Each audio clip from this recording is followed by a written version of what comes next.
It's my pleasure to welcome you today to this event on the rise of Gulf Arab cities. Our main speaker, a good friend, Sultan al Qassemi, is a renowned commentator, a columnist, art collector, troublemaker, disruptor, and blogger with a very large regional and global following. Our moderator will introduce him formally, and I will introduce him in a moment. I only want to use this occasion to warmly welcome Sultan as one of our newest MEI-affiliated scholars. We're very thrilled and honored to have him, and we look forward certainly to hosting more events with him, publishing his work, and working with him on art, politics, and other issues. The Middle East Institute would also like to encourage you to register and attend our upcoming conference this coming Monday at the National Press Club from 10 a.m. to 3 p.m. This event commemorates the 25 years since Operation Provide Comfort, the U.S.-led humanitarian intervention in northern Iraq in 1991. The conference will look at the lessons learned from that experience, what has happened and what's transpired. Can any of it be applicable to today or tomorrow's Middle East? You can find details about this conference on our website, mei.edu. This event itself will be videotaped, and Monday morning or tomorrow morning will be on our website both as video and podcast audio. Also, feel free to tweet or do anything else during the event. It's my honor and pleasure to introduce the moderator for today's event, Mr. David Rothkopf. David is one of the most respected and frequently consulted foreign affairs experts in Washington today. He's the CEO and editor of the FP Group, which publishes Foreign Policy magazine. He also heads the international advisory group or advisory firm, Garton Rothkopf. His writings appear in FP and many other outlets. He's published a number of acclaimed books, including National Insecurity, American Leadership in an Age of Fear, which came out in 2014. We're very pleased to have him here to introduce this presentation and to engage with our speaker, and following that, lead a discussion with you. David, thank you, and the floor is yours.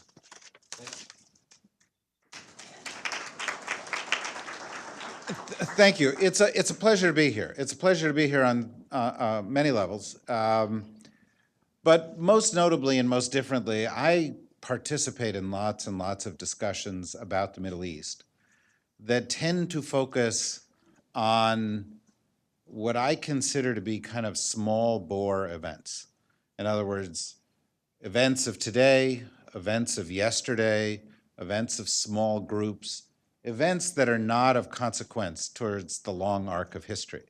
I, in fact, think that we have spent much of the past 15 years since 9/11 defining the Middle East, defining our relationships, actually defining much of American foreign policy in terms of our fears of some bad actors who can have a significant but limited impact.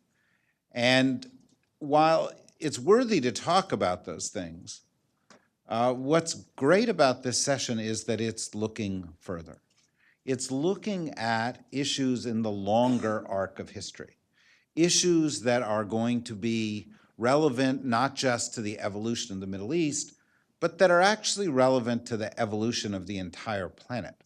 I personally am of the belief that if you look at a global economy, 10 years from now, 20 years from now, the engines of growth and the linchpins of that economy are much more likely to be hubs than they are countries.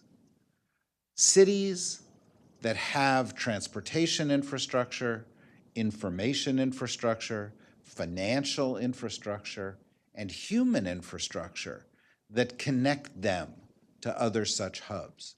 You know, we're only 10 years away from a world, possibly less, that for the first time in history, every human being will be connected in a man-made system. In other words, by the cell phone or their laptop, they will connect to everybody else. There'll be one cultural ecosystem, one economic ecosystem, one political ecosystem. And the the engines of intellectual activity, economic activity in that system are much more likely to be these hubs. And if you were to go and look around the world and say, where are these hubs evolving? Who are the leaders? You might look to some of the new cities of China, although there was a good cautionary tale on that front in the New York Times a couple of days ago, because cities are being built that don't actually have people in them. But I would say that of all the cities in the world that capture this idea the best, Dubai may be at the top of the list. And certainly Dubai and Abu Dhabi and Doha are among the cities you would count on that list. And if you look at a city like Dubai, you know, the first thing you're struck by is the awesome physical infrastructure of the city. But what makes Dubai interesting is not the physical infrastructure. It's the human infrastructure.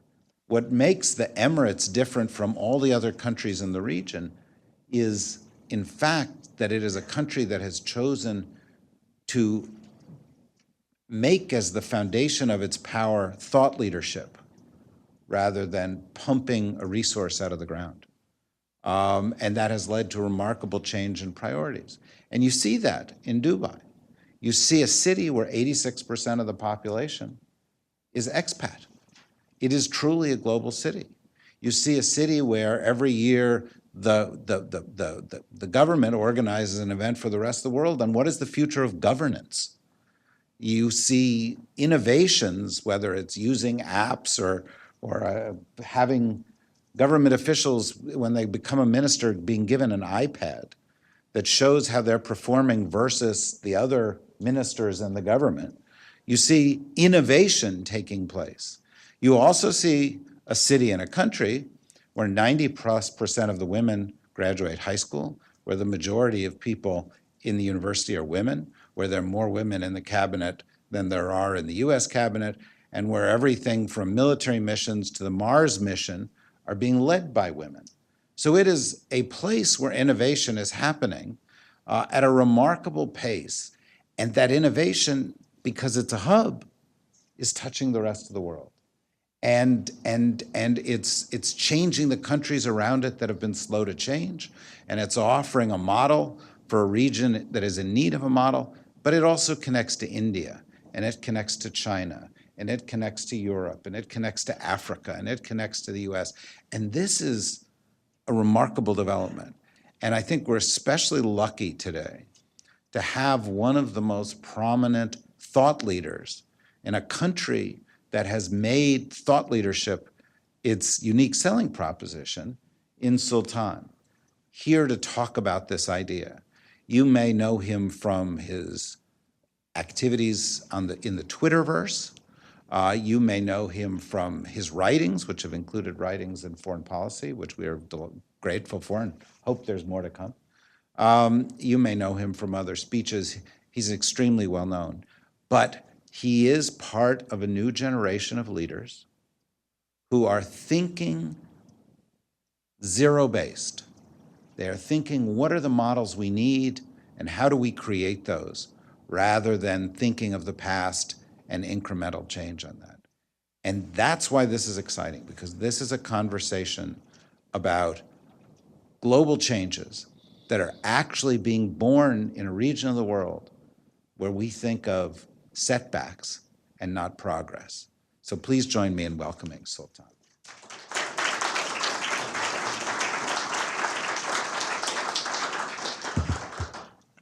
Thank you, David, for that extremely generous introduction. I'm trying to keep my speech as short as possible, so I'm going to jump right in. Yes, it does work. So this is an image of Dubai in 1990 and 2013. You can just, keep this in the back of your mind as I go through the slides. This is Sheikh Zayed Road, which is the main artery of Dubai, where the financial center is and a lot of commercial buildings are. So I first suggested the proposition that Gulf cities are emerging as major hubs in 2013. This article had dozens of responses all over the world. For example, some of them weren't really very happy about it. I got the Shoe of the Month award, which I actually don't mind. But let me just give you a background about these Gulf cities. So these are about 7 or 8 cities in the Gulf countries whose population is about 50 million. So the population of the Gulf states is 50 million, of which 25 million are foreign workforce that send back about $80 billion in remittances a year. $80 billion. They form about 15% of the world foreign workforce. It's one of the major hubs in the world for where foreigners go and work. Of course, Saudi Arabia being the biggest, about 10 million expatriates or immigrant workers live and work in Saudi Arabia. And the UAE and Qatar obviously are the highest in terms of percentage of foreign workforce. Let's see. So the issue is, I suggested here in 2013 another article to give them some additional rights, but there's always a fear and apprehension in the back of people's minds that they would organize protests and demonstrations, as we have had a number of times across the Gulf states.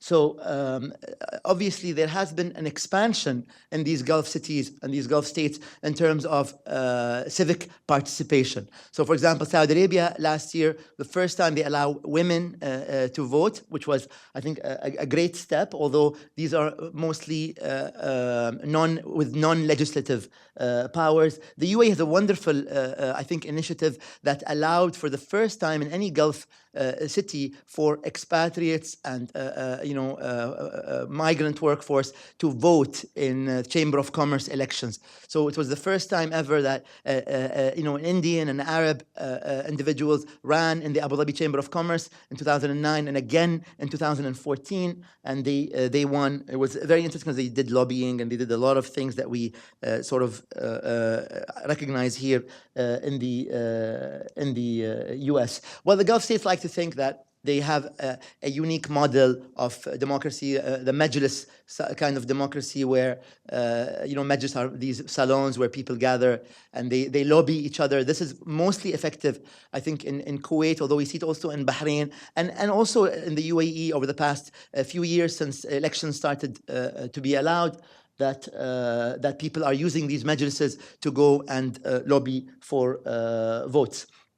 The Gulf states obviously are some of the richest countries in the world. In terms of oil, they control 30% of the total known oil reserves, about 500 billion barrels of oil. Of course, oil isn't doing as well as we'd like it to do in the Gulf. Now about $50 a barrel or so, which means that the Gulf cities have lost about $300 billion in potential income that we have lost over the past year or so. Having said that, we haven't stopped diversifying energy resources. Abu Dhabi has a major initiative where they would want to have a zero or a neutral carbon footprint city known as Masdar City. So despite the fact that these Gulf cities are major oil energy hubs, they're trying to diversify away from oil. Dubai also has a major initiative, solar energy, for example, and other initiatives in order for going towards sustainability. Abu Dhabi also signed a major agreement with South Korea, $20 billion worth. Mind you, for those who follow, foreign policy, a French consortium and an American consortium lost to a South Korean consortium. So pivot to Asia, I think we beat you guys a few years. So it's a major initiative with the South Korean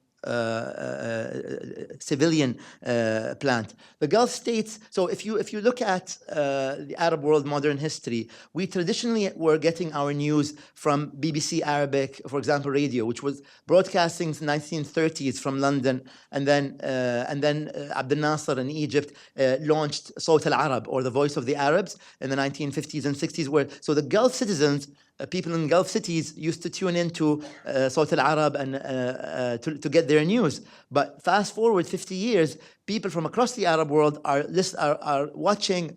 I don't think people use radio as much as I do, but watching satellite TV that's based in the Gulf cities. Whether you agree or disagree with the politics of these channels, these are major influential channels. Al Jazeera, for example, has, at the peak of Al Jazeera, they had over 150 million, 180 million viewers. Al Arabiya, based in Dubai, Sky News Arabia, based in Abu Dhabi. These are major influencers when it comes to media. The Gulf states have also become major political hubs. So these Gulf cities have really almost displaced major capitals in the Arab world, such as Cairo, with regards to diplomacy. Obama, for instance, visited Riyadh 4 times. I think almost more than any other American leader before him has been to Riyadh 4 times, and also and many other foreign leaders visit Abu Dhabi regularly, and Dubai, of course, as well as Doha and other cities in the Gulf. Of course, the biggest news emerged when Muscat had negotiated the Iranian nuclear agreement very quietly. So basically a country that didn't have independence until the early 1970s is now negotiating major deals between a regional power and PEEP 5+1 states. Of course, the Gulf states have also done a lot of diplomacy with regards to freeing hikers and roles that you would assume that other countries and other cities in the region, in the Middle East, would have discussed. My favorite point now, turning to culture and art, Doha, believe it or not, is where the most important museum of Islamic art in the world, standalone building, exists. So who would have imagined, unfortunately, in Cairo, terrorists attacked, or not directly, but indirectly had placed a bomb near the beautiful Cairo Islamic Art Museum, thereby destroying a lot of the cultural treasures inside. That being said, today, again, the #1 museum for Islamic art, and maybe one of the best museums in the world, I think, is the IMP-designed Doha Museum of Islamic Art. Qatar has also been buying a lot of Western art, including this work by Cezanne, the card players, probably $250 million. They also bought this gorgeous work by Egypt's Mahmoud Said for $2.5 million. Qatar, in fact, since I'm on this subject, has the biggest collection of Arab arts in the world, about 8,000 artworks. They have major Iraqi, Syrian, Lebanese, Egyptian, and North African art. So if you want to go see the best of Iraqi art, you don't go to Baghdad. Unfortunately, a lot of the art is now in Gulf cities. Obviously, other cities are doing the same. Saudi Arabia is almost completing this beautiful building called the World Cultural Center, which is due to open next year. And they're bringing a lot of art from American museums in California and elsewhere. Abu Dhabi's major game changer, I think, when the Louvre opens next year, is going to change everything, because this is a major brand. The cultural landscape will change in the Middle East when the Louvre opens, again, designed by French architect Jean Nouvel. The Guggenheim, obviously, by Frank Gehry, Canadian-American architect, hasn't been awarded yet, but I'd like to show you that as these museums are being announced, people are using them as opportunities in the Gulf states to air their grievances. So for example, you have in America this group that is calling for greater rights, and they're using these museums as an opportunity to air their grievances and to demand additional rights. The Gulf states are today major global financial hubs. Put together, the Gulf states' economies are about $2 trillion economy. This means that they are really in the number 13, 14 position in the world. If they had united economically like the EU, they would be the 13th or between 13th and 15th biggest economy in the world, depending on which ranking, IMF or World Bank. That means that these cities, most of whom did not gain independence 40, 50 years ago, are the 13th biggest economy in the world. It actually is quite impressive. They also control some of the biggest sovereign wealth funds in the world. So between Saudi, Abu Dhabi, Kuwait, and Qatar, there's about $2 trillion in sovereign wealth fund, which they use, by the way,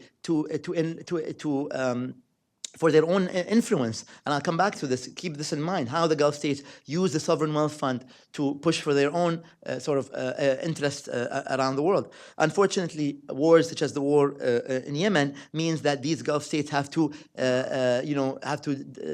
dip into their savings, basically. Saudi Arabia, for instance, sold about, or liquidated about $100 billion of its sovereign wealth fund last year, and today there was news that they had liquidated some more. This means that a lot of contracts are being cancelled, which we hope will be reversed now that oil has gone back to $50 or so. Gulf states, again, cities that didn't exist as independent cities less than 50 years ago. Many of us in this room are older than these Gulf cities, modern era. I'm talking mostly or only about the men here in the room, but so, for example, these cities are now hosting global events. It is unheard of. There are other cities in the Middle East and North Africa that tried to host the World Cup and failed. 14 to 8 was the vote that Qatar got for the rights to host the 2022 World Cup. And no doubt, keep this in mind, that when Qatar was lobbying these countries, regardless of what you hear in the news, they did promise them. They promised them investments. They promised them, hey, listen, if you vote for us, we'll invest in your country. We'll fly directly to your country. We will, we will trade with you. So they're using their soft power in order to gain real influence and major events. Again, with every time the Gulf states try to advance, there's always a sort of a pushback from whether it's media, whether it's activists, which isn't always bad, by the way, because it's always good to be reminded by things that you need to do. Bahrain, for example, for 12 years now, they've been hosting the Formula One of the most successful races, but also it's another event that is used by opposition, for example, to air their grievances. Still, 2 of the Gulf cities are hosting major Formula One events, 500 million viewers a year. Per race. Abu Dhabi, for instance, became the first city in the Middle East to host the global headquarters of an international sort of United Nations recognized organization, the IRENA, the International Renewable Energy Agency. So before IRENA, there was no single major world organization that was headquartered. Maybe they had offices, but that was headquartered in a Middle Eastern city. But this also means that we have to, accept the attendance of people from all over the world, including countries that we don't have diplomatic relations with. And I only want to show you this because I want to kind of emphasize the point that as the Gulf states are playing in what I call the major league, they will have to abide by major league rules. It's no longer the neighborhood game. What's this? So Dubai's. This is another point I'd like to emphasize.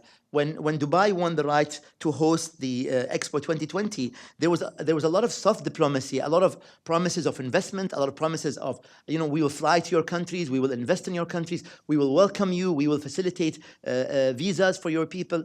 Dubai again hosting the World Expo 2020, unimaginable 20 years ago for a city in the Gulf, desert city, to host the Expo 2020. That said, there's been with regards to military, I've noticed there's been a military shift. These Gulf cities are positioning themselves as military hubs as well. Bahrain, in addition to the Qatari American base that was opened about 12 years ago or so, Bahrain has re-invited the British for the first time since they withdrew from the east of the Suez in the 1960s and 70s. Bahrain has invited the British to open a base. Abu Dhabi has invited a French base, and Qatar has opened the first base since the collapse of the Ottoman Empire from Turkey. So these cities are also diversifying their military interests, and they're not only relying now on the US, but they're going towards Europe and the larger world. The Gulf states are obviously major military powers, as I said. they are involved in a number of conflicts in the region, but this also means that we sort of have to live with real world repercussions. That as soon as you you try and influence the regional dynamics, and unfortunately we live in a very dangerous neighborhood. The fact is that these are the scenes that we are seeing, that we saw in the UAE. We're very sad, of course, for that. Again, with the aid that you give to countries, it also means that wars result in destruction. I'd like to talk about Dubai being a major port hub. Dubai, obviously, Dubai is I think DP World is the world's number 4 or 5 biggest ports operator. 90% of world trade goes through sea freight. 90%, and Dubai is the 4th or 5th biggest marine terminal operator in the world. And in 2006, Dubai tried to operate ports here in America. I'm not sure if you guys remember what happened, but there was major blowback from US ports. But guess what? 10 years later, a Sharjah-based company is already managing ports in Florida. And Charles Schumer and Hillary Clinton didn't mention it in any of their speeches, which is not a bad thing. The Gulf states are also the world's major airline hubs. 3 of the world's top 5, maybe top 10 airlines in the world are based between Abu Dhabi, Dubai, and Doha. In fact, it's become so contentious that the American airlines accuse them of having an unfair advantage over them. One of the reasons why they're so popular is that they're carrying about 1 million Indian passengers between America and between South Asia. So between them, it's about 33%, about a third of the South Asian traffic from America to South Asia goes through these Gulf cities. Dubai, of course, now is the world's busiest hub. An airport that didn't exist 50 years ago is the busiest airport in the world. It is no longer Heathrow. It is no longer Charles de Gaulle or Schiphol or other airlines. Again, I want to show you an example that I really like about how when something stands in the way of these Gulf cities' ambitions, they come out with guns blazing. They come out with all their influence. When Abu Dhabi tried to get landing rights to Berlin, the German bureaucracy really stood in its way. But what they did was that they went and they bought a third or so of Air Berlin.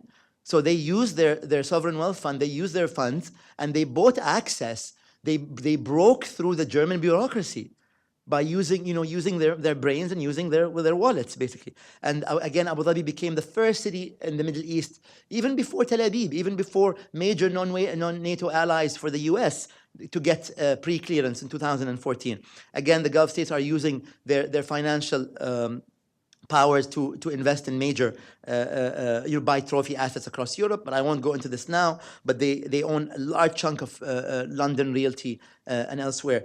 Don't forget the influence that Mecca has for Riyadh. Riyadh, as an influence of soft power, Mecca is where 1.5 billion Muslims, I'm not sure if they all pray, but if they pray, they would direct themselves towards Mecca. And this is a major tool of soft power. So not only the 59 countries of the OIC, but every country in the world where there's a Muslim population, whether it's America, China, Canada, Europe, they all have to go meet with Saudi Arabia because of the fact that Saudi hosts Mecca. Again, the Gulf states are some of the most generous countries in the world. People don't know this, but according to the United Nations and the OECD, they give about 1.4% of their gross national income in terms of foreign aid, and what the UN recommended is 0.7. So we give more than double what the recommendation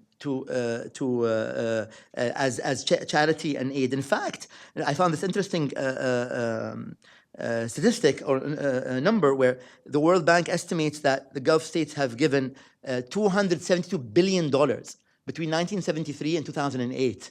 $273 billion in aid and charity. One other thing I will say, and I'm almost coming to the end of this talk, is that look at this slide. 7, according to Times Higher Education, 7 out of the Arab world's top 10 universities are Gulf universities. 7. These universities are less than 50 years old, and they're already 7 out of the top 10. This is according to Times Higher Education. Parag Khanna, I think, echoes what David Rothkopf so eloquently said earlier in his introduction remarks, that the world is being organized around cities and not countries. And what Parakan in Connectography, his new book, says that these Gulf cities have become like a major cluster in the world, like a necklace of pearls, he calls them. I have no reason whatsoever to include the slide from the new Star Trek Beyond that was filmed in Dubai, except the fact that I'm so excited about it, and it was filmed in Dubai. Again, unfathomable for me as an Emirati that Star Trek would be filming, somebody who grew up reading Gene Roddenberry's books, that Star Trek would be filming, and of course Star Wars was filmed in Abu Dhabi. Thank you very much.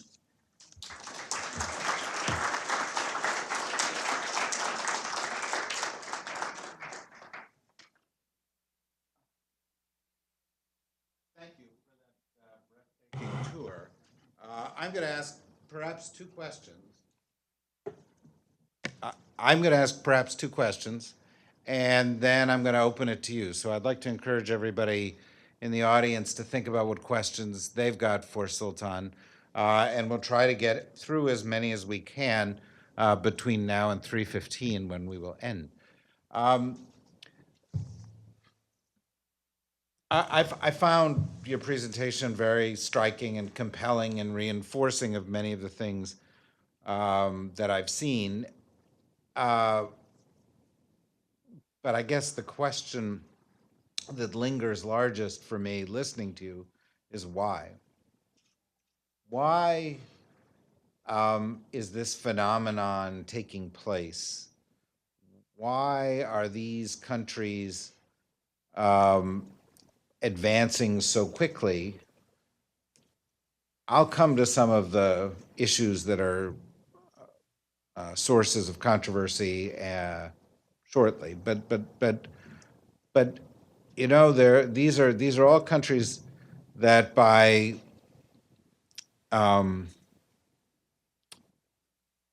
if past history is any indication, ought to either be suffering from the Dutch disease. In other words, they were resource-based and they would just squander it and they wouldn't actually make these transitions. And yet I know the Emirates, for example, I think is now under 30% of its GDP is related to hydrocarbons. And I think the goal very shortly is something under 20%, maybe 17%. So they're not suffering from the Dutch disease. And they're moving very, very rapidly. So, as you note, that many of them have not been countries for more than 50 years. And when I think back on where the US was 50 years in its development, we were dependent on slavery and genocide against the locals and not really even sort of cohesive as a political entity. At that point, I don't think we'd resolve some of the basic issues of states' rights at that point. And admittedly, that was the 19th century, but there are plenty of countries in Africa and Asia that were also born in the post-colonial era that haven't had this kind of traction. So what is making these places, and in particular Dubai, Abu Dhabi, and Doha, different? Thank you. So as you said, there's examples around the world of countries that have emerged post World War II. Singapore, South Korea come to mind. I think what differentiates Dubai and the Gulf cities is, and this sounds cliche, but really there's a leadership element involved. That the fact that the leadership wanted and they were interested in this development, but also the fact that they were welcoming to people from across the region. So you had the brightest minds from in the Gulf cities, the brightest minds from Palestine, from Lebanon, from Syria, from Egypt, from Jordan, from Iran, from Iraq, from South Asia, from now Africa, which is really one of the newest phenomena, as well as the West. So we've had regionally the best minds came together, and they were all given an opportunity. Just look at who heads the major organizations in Dubai. The founder of the American University is a Lebanese gentleman. The head of Dubai Duty Free is a South Asian lady. The head of Etihad Airlines is an Australian gentleman. So we open up to the best talent around the world. It's a meritocracy, in addition to the locals. So there is a beautiful coming together between the expatriates and the locals. Opportunity, I think, is the major phrase here. Well, I think that it's a very interesting thing, and it's a two-sided coin, obviously. But Can you think of an example in the history of the world where a country has bet so heavily on expatriates, where 85% of the UAE is expatriates, where a very similar number seems to be the case in Doha. That's kind of remarkable. I think it could only really have happened in the 20th and 21st centuries with transportation technologies. But I don't think model's ever been followed before. No, I think there are similar examples. Again, 25 million out of the 50 million inhabitants of the Gulf states, of which 90% live in cities, are expatriates, are people who are not from these countries. I can think maybe, again, Singapore is one of the few examples where people came from India and from China and Malaysia, and they came together and formed this wonderful country. But it's very rare. Obviously, the flip side of the expat coin has to do with guest workers, and there have clearly been problems with that in the Emirates and elsewhere. I was interested, the New York Times seems very committed to covering this issue.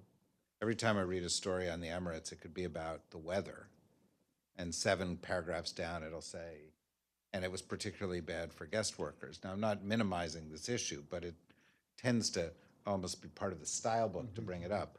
But they actually did a piece recently on art in Dubai, in which down at the bottom they started to talk about some of the benefits this was presenting to to guest workers, and there has been some progress. I think it's important to talk about this issue and the pace of change and what we might expect. I think, first of all, in the UAE, I believe, the cities were really overwhelmed by the number of people who were interested to come and live there. So the fact that I think when we were independent, 60% were, in 1971 when we gained independence, 60% of the population was from the UAE, 40% was expatriate population, and now it's 90% expatriate. The fact that the development was so fast that within 25 years, it became several millions of people, especially in the last 10 years. I think around 3-4 million expatriates came. So the UAE, I think, Doha as well, and other cities, took some time in order to find their bearing, to sort of find the correct way to deal with a lot of expatriates who have moved. I think there's been a lot of improvement. There still is a long way to go. But for instance, in the last few years, the UAE has mandated that companies have to pay the expatriate workforce through electronic means. So this means that because we could not physically go and check every single company in Dubai and Abu Dhabi and elsewhere, they would make sure that all the expatriates are paid using debit card, using electronic means, and this way, when a company does not pay the guest worker, a red flag would pop up in the Ministry of Labor and say this company has delayed payment. So they could go shut them down, they could go fine them. There's a lot to be done, I think, but it is, you say that there's criticism. I like to take this criticism as consultancy, free consultancy. What do we need to change? What do we need to improve? What do these cities need to change? And if so many people are taking interest in it, we can take what's good for us and try to do the best of it. Yeah, and I think it also needs to be put in the context of the remarkable accomplishments that have taken place in a very short period of time. And those accomplishments attract attention. And, one of the ways you might look at the Middle East right now is a region where there are kind of a couple of spreading viruses, one unhealthy, one perhaps a little bit more positive. And so you have a nihilistic, destructive, extremist virus that particularly goes to the parts of the region that aren't doing that well economically, that have not focused on education, that have not focused on delivering to the people. But there does seem to be a spread of this model that you're talking about in the Gulf. And the last time that I was in Dubai, somebody spoke to me about, and I could have this wrong, 2 A380s a day of flights back and forth to Saudi Arabia. And that, in fact, I've read of discussions within the Saudi government where, in fact, I recall one where someone in an inner circle discussion said something like, we should look at the model of Singapore. And somebody else said, why look at the model of Singapore? Let's look at the model of the Emirates. And you get a sense, particularly with Mohammed bin Salman and a rising generation there, that perhaps change is taking place. So I'm wondering, how contagious is this virus? Very much so. I give you an example. For instance, Dubai started the media city. Dubai Media City, I think about 10, 12 years ago. Media cities started popping up all over the region, even in Cairo, even in Amman.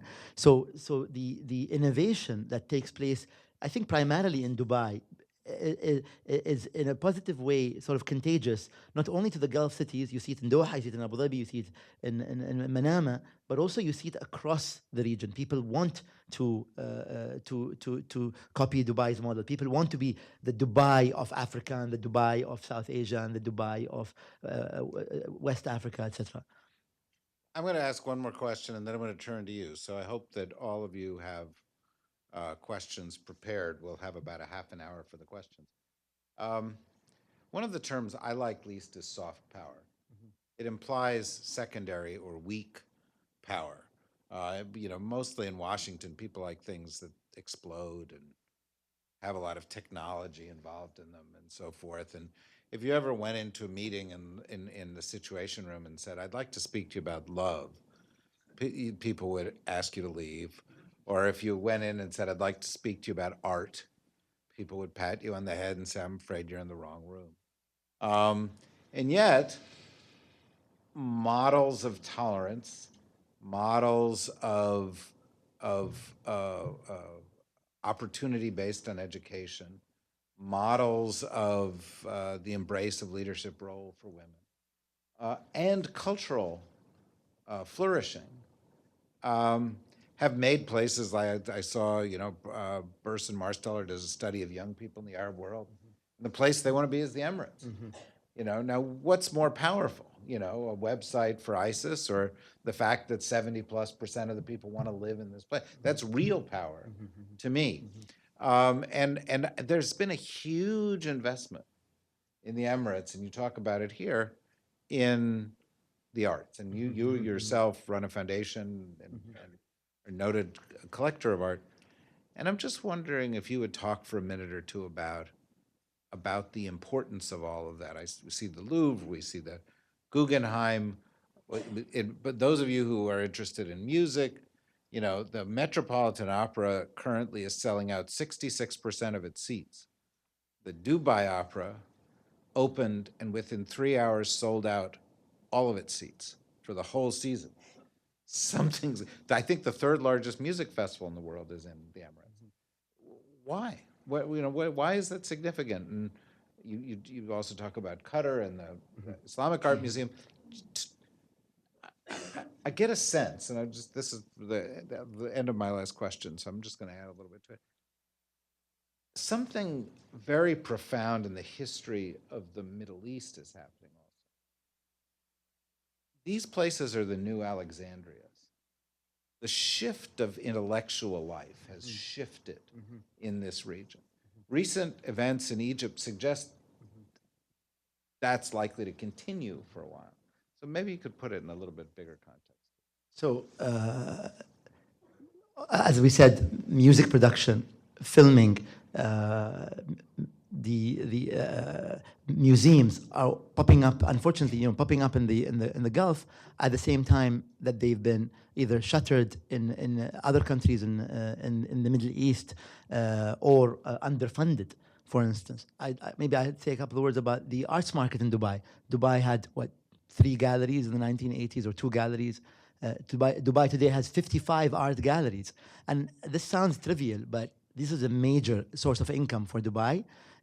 I worked with Art Dubai last year. We had 25,000 visitors in a period of 5 days. 25,000 visitors, people who flew in from across the Middle East. If you want to buy Iranian art, you come to Dubai.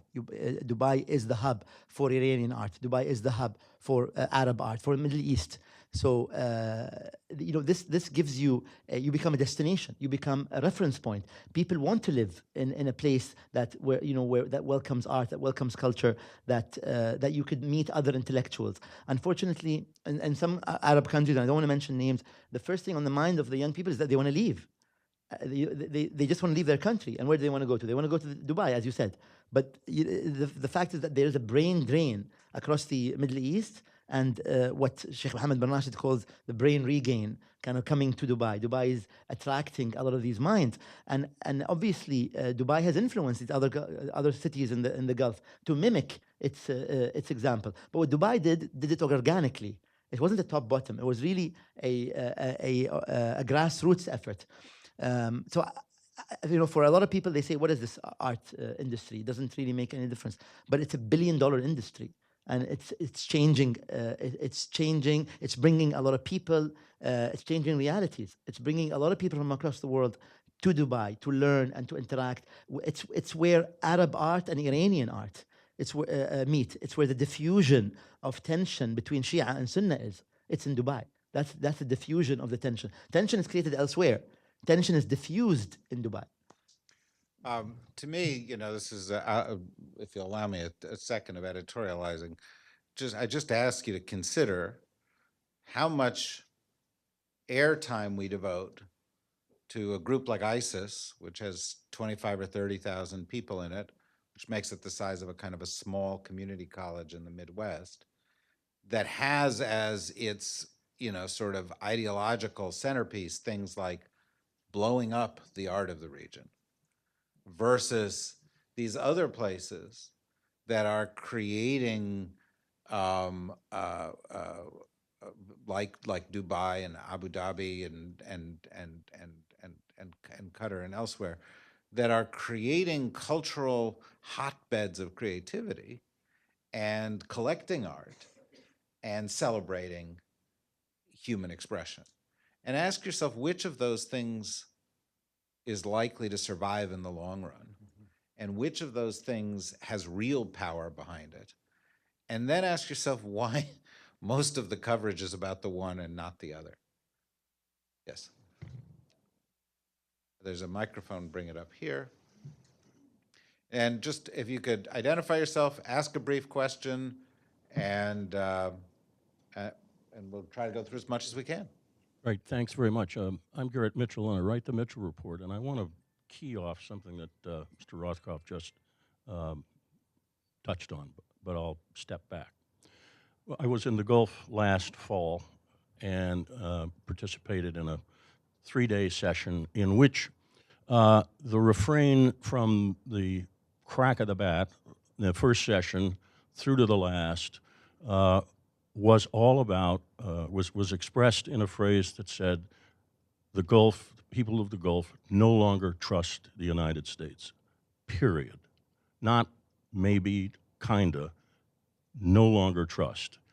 It went beyond the United States. It got very personal about Barack Obama, and that was long before the Jeffrey Goldberg article. So despite the good news that you bring to us, and I sure saw it when I was there, there's this other set of realities that has to do with a poisonous atmosphere between the Gulf and the United States. Among the reasons is that this piece that Mr. Rothkopf talked about, which is ISIS, and the vile face that they bring forward, it is well known, perhaps you'll disagree, that from this same region of dynamism is also the region from which a lot of the funding for the worst face and the worst side of that culture comes. I wonder if you could talk to that. First, have I misrepresented it? And second, if not, what does that say? It sort of goes back to his first question about why. And the why that's on my mind is all this remarkable cultural, political, economic advancement that's coming is also a place where the financing for the worst is coming. As I said, for instance, the UAE, for example, has I think put a lot of strict measures against financing of extremists. You don't read the UAE's name when it comes to financing extremists around the world, fortunately. Some other cities in the Gulf, and I don't want to pick on anyone here, have had a more lax attitude, which I think is changing a lot. Unfortunately, there's several definitions of what an extremist is. So for some people, an extremist is someone who actually is violent. While for some people, extremism is someone who has, who only preaches hate. So where do you draw the line? Where on one side, if you're violent, for sure it's bad. No one agrees with. But if you're an extremist and you preach hate, does that fall within freedom of expression, or does that fall within inciting against others? For me, of course, it's the latter. It's inciting against others. But I think that people are still finding their place. I think, for instance, with Saudi Arabia, I think they've been, it's not the state that is funding some of these extremists, but it's individuals. But the government has really cracked down a lot on these people, but it's very difficult for people who have accounts in Europe and have accounts in banks internationally, and they have free flow of money. They could transfer their money from the Gulf to a European country, and from that European country or from that other banking hub, they can send money elsewhere. So it's very, very difficult to stop this funding. I think it takes a global effort, and I think they're trying hard because they know that ultimately these extremists, their target in the short and medium term might be other countries, but in the long term, their target is to go after governments of Saudi Arabia and Gulf governments.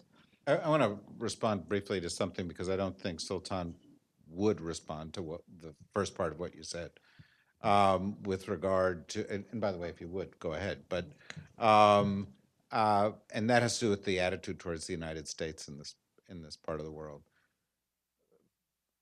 First of all, I think it's fair to say the United States has brought a lot of that upon itself.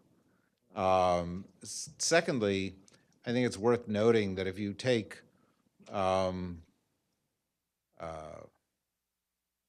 countries like Israel or Saudi Arabia or Iran or Pakistan, their number one or number two trading partner is China. It's not the United States. And you talked about a pivot. Mm-hmm. Asia has, the Middle East has pivoted to Asia much more aggressively than the United States has pivoted to Asia. And so the relationships are deepening there. And what it does is it suggests that the U.S. narcissistic view, if you have a bad relationship with us, you're really screwed, is not actually necessarily true. If you have a bad relationship with us, there are a lot of people who have a good relationship with you. And when it comes to issues like terrorist funding, if you decide that you're against terrorist funding, you got to play by one set of the rules. And, one set of rules says, the Emirates stop it and they'll help you with it. And the Treasury sets up an office there and they should be rewarded for that.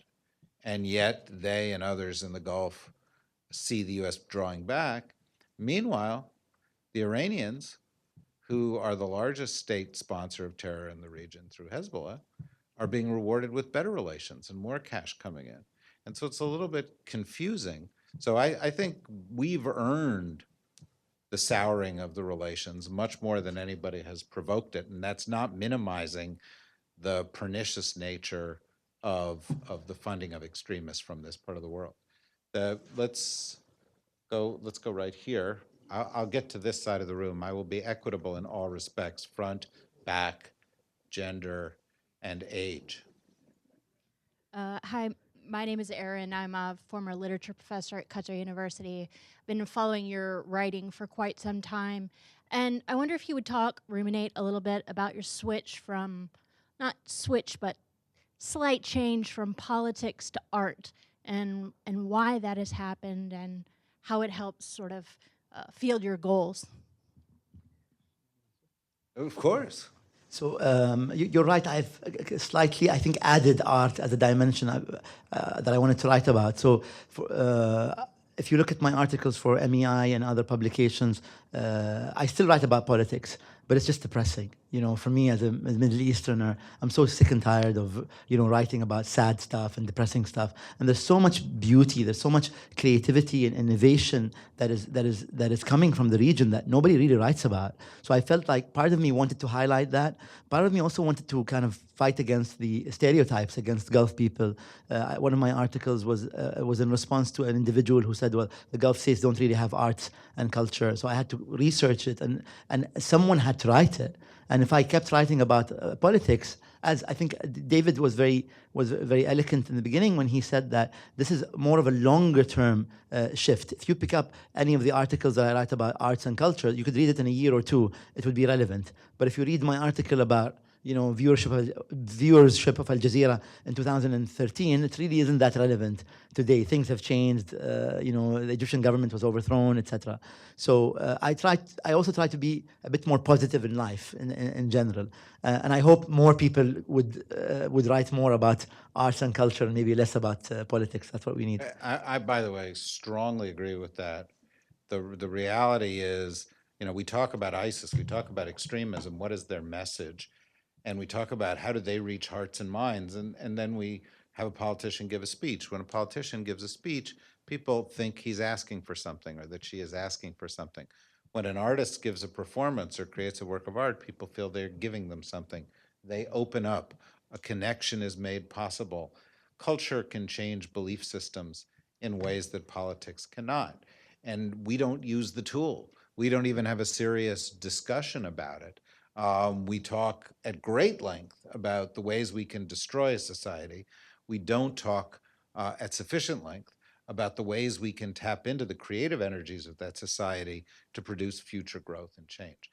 And so, you know, this makes an enormous amount of sense from a purely pragmatic point of view. Yes, you.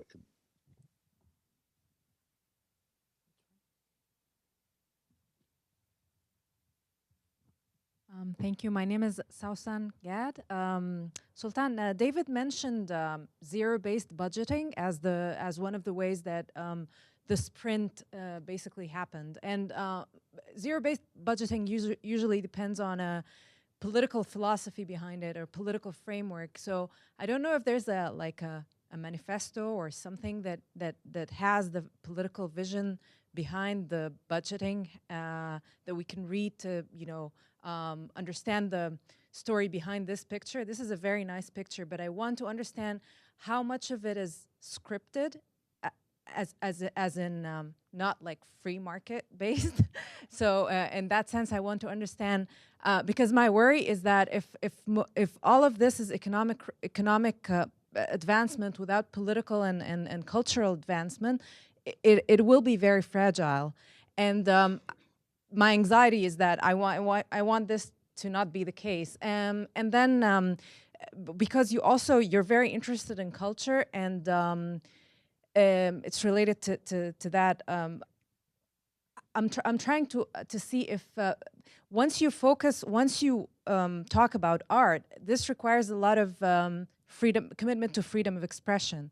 So until now, I imagine Dubai didn't have a problem because you're always talking about antiquities and historical art, and there is safety in that you don't get to challenge, you don't get to anger so many people. But once people start doing contemporary art, that's when we get in trouble. So if you could just highlight some of the political philosophy aspect related to culture and freedom of expression that would make the art scene what it's supposed to be. Thanks. Thank you. I agree with you. Art will not flourish without freedom of expression and freedom for artists to express themselves. And for us, we have never been told not to put up an artwork. But in addition to government restrictions, because we live in the Gulf, we have other restrictions that you might not understand here living in America, whether it's tribal restrictions. If an artwork is insulting to a tribe or an ethnic group or a minority or something that maybe you don't have here in the middle, in the West, I have to be careful. If I, if I put an artwork that says this artwork is representative of this ethnic group in the UAE, I could be, offending them, and this is something I don't want to do. But I've never had this. We've shown political art. In fact, if I had a choice of political or non-political, I would always choose political art. We've shown. I'm not sure if I should say this on camera, but we've shown nudes, somewhere in the Gulf. We've shown a lot of political art that I don't want to get curators in trouble, because part of the fun really is to do it without authorities noticing that it's nude or noticing that it's political or the message behind it. So there is an element of fun that I don't want to lose. But definitely, if you go visit artist studios in Dubai and the rest of the Gulf, you will see they're very, very brave. What the topics they're tackling are topics that that you would see artists anywhere in the world tackle. Can you show it in public? In certain places, yes. So can you show it in a gallery where families visit? Maybe not. Maybe you shouldn't. But can you show it in a gallery that is sort of the crowd is more adult? Yes, you can do that. So and also now everything's online. I mean, even the works that we have that we don't display always in the Gulf, they're all online. You can go see them. So the ones that are political in nature. And again, I could use this opportunity to tell you that we're doing a show here in Washington next year at the American University Museum in September 2017. That's going to be a super political show. So I don't want to give anything away now, but it's going to be a very interesting show, I think, very contemporary. We'll go up in the front and then work my way back here. Now, one more row forward. There you go. This gentleman. Thank you very much. I am Dr. Nisar Chaudhry with Pakistan American League. We try to subscribe for enduring US-Pakistan relations, which are difficult and complex anyway. I will say that you mentioned about these slides and developments, the visitors, trade shows, expos, business deals, tourists coming. And the income generating source was single originally, and that was oil. And the graph had been going up for these cities. Have you ever thought that something can go wrong? Have you ever thought that all these structures, this technology, where does these cities stand when it comes to science, technology, research, manufacturing sector, and self-sufficiency, if ultimately you have to sustain and survive on your own? Thank you. That's a great question. There's no such thing as self-sufficiency in the world today. This is a global environment. People rely on each other. Pakistanis trade with the rest of the world. We trade with Pakistan. We trade with Asia. We even trade with Iran. So there's no such thing as complete self-sufficiency. We need to import water. We need to import certain products, but we also export a lot. The UAE has invested heavily in innovation, in science and research. We have a global drone competition, Drones for Good, for example. The world competition is a Dubai competition. The Museum of the Future opened 4 days ago in Dubai. It looks like it's sort of an MIT Media Lab for Dubai. There's a lot of innovation, a lot of young. They're so advanced that the Museum of the Future is already a thing of the past. And also, again, I really like your point. I think the fact that Dubai went through a major financial crisis, 2009, shows how resilient it is, because it's bounced back, but it's bounced back, and it's even stronger than before. So I think every crisis that we encounter is an opportunity to learn. So if you asked me this question in 2010, my answer would be, I'm not really sure we can pull out of this. But now it's been 7-8 years since. I think we're doing very, very well. And you go, it's a fascinating thing. First of all, as I mentioned earlier, there's been a goal of a Mars probe by the 50th anniversary of the founding of the country, so 2021. The lead scientist on that, by the way, is a woman. But you go to MIT in the Emirates, or you go to the NYU campus on the Emirates, and you see something quite different. And I just say this as a visitor, not with anybody at stake in the game, but I went there and somebody said, oh, go to this poetry slam. There was a poetry slam taking place at the NYU campus. Yeah, that's how I roll. And so I said, okay, I'll go to the poetry slam. And there were these kids who would stand up and they would do, poetry in kind of the same urban style that you'd hear here. But and one guy came up and they introduced where they were from. And one of the guys came up and he said, let's hear it for K-Town. And I was like, K-Town, what's K-Town? And he said, Khartoum, I'm here from Khartoum. And it was like, it's not just that these institutions of higher learning, you can mention the Cleveland Clinic, you can mention the Science Prize, you mentioned Masdar in what it's done in green innovation, are happening in these places, but it's spreading the effect on other countries in the region. Yes, over here. We'll move one row back. Thank you very much. I'm John Limbert. I teach history and political science at the U.S. Naval Academy. And thank you for a fascinating presentation, Sultan. Could you talk a little bit about the attitude of these places, the places you mentioned in the Gulf, toward the diversity of their own population? Not the expat. I'm not talking about the expat, but the diversity of the, what do you call, the national population or the citizen population. I know you have written and spoken about this a lot in the past. In fact, the name of your consultancy reflects that. The Barjeel reflects that. It's an art foundation, not a consultancy. Exactly. Oh, sorry, the Art Foundation. But I gather that message sometimes has had a mixed reception in the local environment. We've got 5 minutes, so if you could have a 1 or 2 minute answer, I'll go to one more question. Okay. Well, I think we have a very lively and diverse local population in the Gulf states.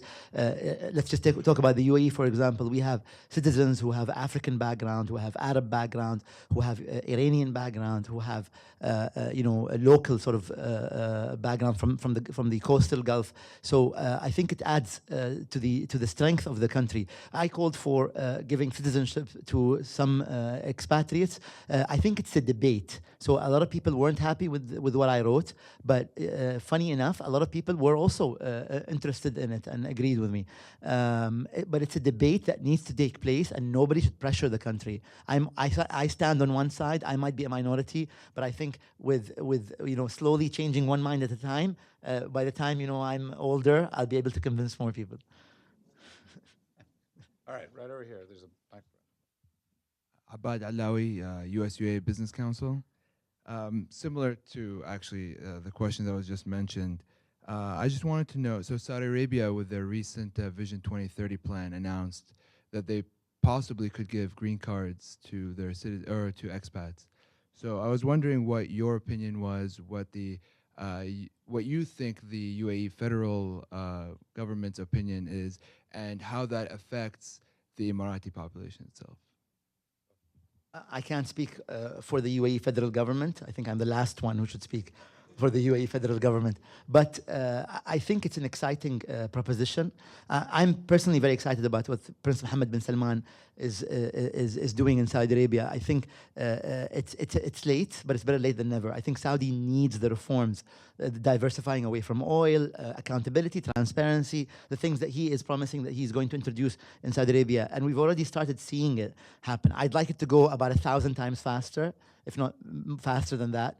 But I think it's a great initiative. With regards to the green card, it's something I called for in the UAE, and I think it's something that as long as it doesn't include political rights, people won't mind so much. So if Saudi does it, then other countries in the Gulf will be more willing to do this. And believe it or not, Saudi actually has a very forward-thinking citizenship path. It's just that they don't always implement it. But I think, maybe are we ending on this note here? I think, let me just use this to end. I think it's, I come from the Gulf. These countries are 50 years young. Let's say 50 years young, not 50 years old. It's a very exciting time. There's a lot of things, a lot of positivity happening. I look around the Middle East. I feel sad. I feel depressed. Dubai is thriving as the region is burning. and I think we need more Dubais. I really hope that Dubai gets competition. I hope that other countries in the region give Dubai a hard time. I hope that these other cities in the region, give Dubai a run for its money, and that they all not only emulate, but they all lead, and they all become even greater cities than we are today. So I think, I'm positive. I think that, we are at the cusp of great changes. So I think I'll end with this. Thank you. I'm a big skeptic about some of the terms we use in foreign policy, like realist, because, whoever thought that up was obviously thinking I'm a realist, and that makes everybody else unrealistic, right? And it's, of course, complete nonsense. But there is a focus within the context of realism in the Middle East, where we talk about this ally in this conflict would be better than that ally in that other conflict. And it's completely unrealistic if what we're trying to do is advance our national interests. U.S. national interests are for a prosperous, peaceful region that is more and more full of people and places that are supportive of our goals. And we also have broader interests as human beings, that these places are peaceful and prosperous and offer opportunity for the people within them. And realism would say that we have to look at the forces that are producing positive change and the forces that are producing negative change, choose between them, and put our money and our support behind those that are producing positive change. And yet what we often will do is say, here is a force that's producing positive change, and it's also doing these 4 things wrong. Let's beat up on the 4 things they're doing wrong, rather than trying to use the positive change to defeat the people who are spreading a negative message. It's not to say that we don't need to deal with or don't have an interest in promoting freer, fairer, more tolerant societies. But the reality is that in terms of some of these societies, there's actually more tolerance, more roles for women, more economic opportunity than we actually have here. And all I try to do as an objective observer is to say, what are the forces that are serving our interests, and what are the forces of the future that we have to bet on? And if I have to pick one, it's thought leadership and the kind of thought leaders that Sultan represents. And so I hope you will all join me in thanking Sultan for doing such a terrific job.